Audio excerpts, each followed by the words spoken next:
You are not crazy. You need to know that you are not crazy.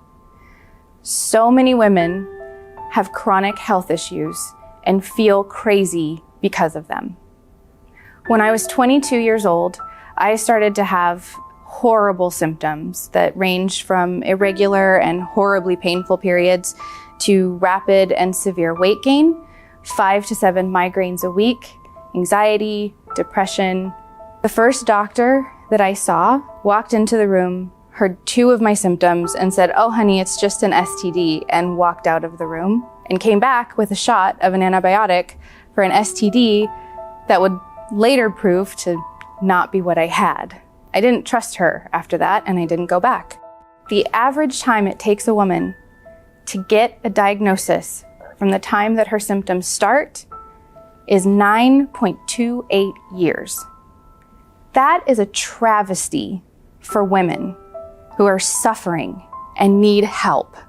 It took me 8 years, countless doctor's appointments, near-death experiences, and a trip to the ER to get my diagnosis of endometriosis and polycystic ovarian syndrome. Even after you get the diagnosis, the education and the treatment options are slim to none. Period pain is linked to almost 9 days per year of lost productivity for women in school and the workplace.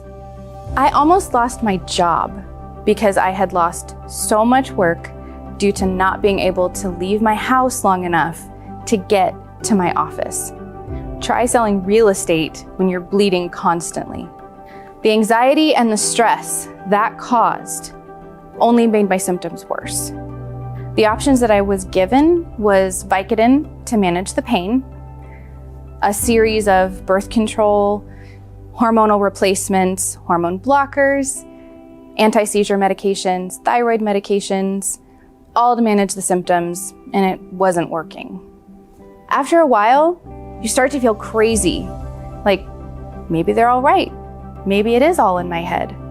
But how do you make up symptoms like rapid and extreme weight gain, horrible bleeding, pain that's uncontrollable? Is that in my head? No, it is not. It is not in your head. One day I started to bleed uncontrollably, and it didn't stop for 3 years. That was when my doctor told me that I needed to have a hysterectomy. I was 27 and 2 weeks away from my wedding.